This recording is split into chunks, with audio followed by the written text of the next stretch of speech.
खबर जनपद गाजीपुर के सैदपुर से है, जहां टाउन नेशनल इंटर कॉलेज में सीएम योगी आदित्यनाथ ने चुनावी जनसभा की। सीएम योगी आदित्यनाथ ने बीजेपी प्रत्याशी पारसनाथ राय के समर्थन में सभा की। सभा को संबोधित करते हुए कहा कि अब की बार 400 पार में गाजीपुर भी शामिल होगा। माफियाओं आतंकवादियों को मारने के लिए भाजपा को फिर से लाना जरूरी है। हम राम भक्त हैं, हम वही करेंगे जो भगवान राम ने कहा था। हम जब तक आतंकियों पापियों को मार नहीं देंगे तब तक चैन से नहीं बैठेंगे। सीएम ने कहा कि बीजेपी सरकार ने विकास के बड़े बड़े काम किए हैं।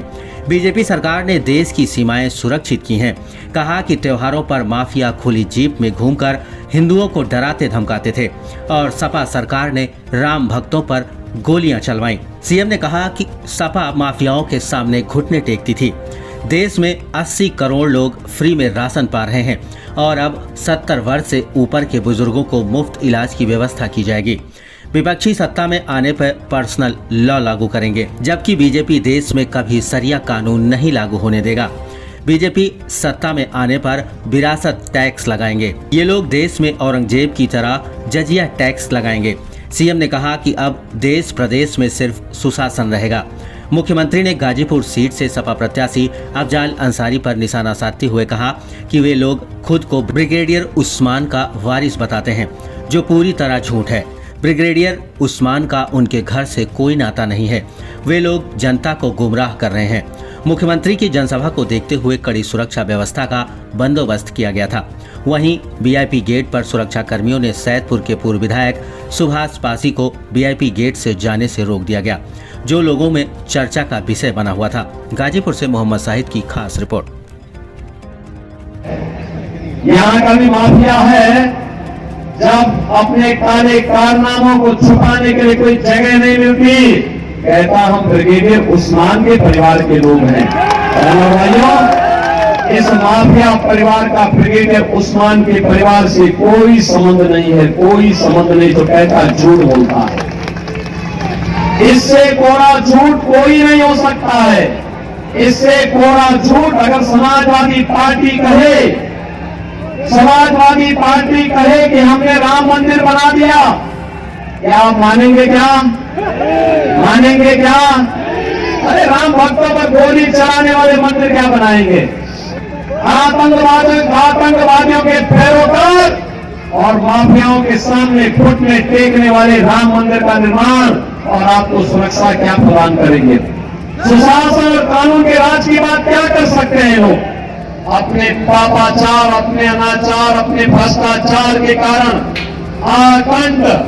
आकंठ बेईमानी में घुसे हुए समाजवादी और कांग्रेस का एक गठबंधन ये कहते हैं कि सत्ता में आएंगे तो पर्सनल लॉ लागू करेंगे। पर्सनल लॉ का मतलब आप जानते हैं? पर्सनल लॉ का मतलब पानी शासन। बहनों और भाइयों, हम घोषणा करते हैं, भारत बाबा साहब भीमराव अम्बेडकर के द्वारा बनाए गए संविधान से चलेगा भारत। अपने यहां सरिया कानून लागू नहीं होने देगा। बहनों और भाइयों, ये सरिया कानून में पर्सनल लॉ का मतलब क्या? इसका मतलब है महिला बेटी स्कूल नहीं जा सकती, महिलाएं मार्केट नहीं जा सकती, घर के अंदर कुर्ता पहन करके दुपट्टे रहना पड़ेगा उन्हें। 3 तलाक को प्रथा को ये फिर से लागू करना चाहते हैं। हम इसे भारत की धरती में फिर से लागू नहीं होने देंगे, भाजपा की घोषणा है। ये कहते हैं सत्ता में आएंगे। कांग्रेस और समाजवादी पार्टी कहती कि सत्ता में आएंगे तो एससी और ओबीसी को मिलने वाला आरक्षण पर मुसलमानों का हिस्सा दे देंगे। बाबा साहब भीमराव अम्बेडकर ने कहा था कि धर्म के आधार पर आरक्षण नहीं हो सकता। हम लोग मुसलमान को आरक्षण का लाभ कतई नहीं देने देंगे। अनुसूचित जाति, जनजाति और पिछड़ी जाति के आरक्षण में सेंध लगाने की छूट कांग्रेस और समाजवादी पार्टी को नहीं दे सकते।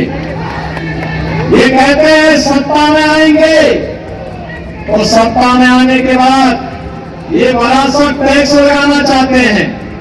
ये विरासत टैक्स का मतलब आप जानते हैं?